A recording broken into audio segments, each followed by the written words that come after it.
22 জুলাই 2025 থেকে ইউটিউবে live streaming বন্ধ। অর্থাৎ ইউটিউবে আর লাইভ করা যাবে না। এটা কাদের জন্য প্রযোজ্য? এই ভিডিওতে যাওয়ার আগে 2 মিনিটে ভিডিওটা শেষ করে দিব। দর্শকের জন্য একটা রিকোয়েস্ট, ভিডিওটা অনেক কষ্ট করে করতে হয়। ভিডিওটার জন্য একটা লাইক দিবেন আর ভিডিওর বিষয়ে একটা কমেন্ট করবেন। আর এরকম ভিডিও দেখার জন্য, ইউটিউবের আপডেট ভিডিও দেখার জন্য চ্যানেলটা সাবস্ক্রাইব করে রাখবেন।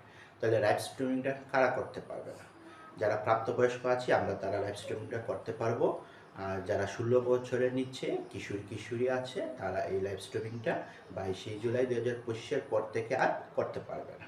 ইউটিউব সম্প্রতি একটা আপডেট প্রকাশ করেছে, যেখানে বলা হচ্ছে কিশোরীদের সামাজিক নিরাপত্তা নিশ্চিতের লক্ষ্যে 22 জুলাই 2025-এর পর থেকে তারা আর লাইভ স্ট্রিমিং করতে পারবে না। এই ছিল ভিউয়ার্স, ভিডিওটা একদম সংক্ষিপ্ত ভিডিও করলাম।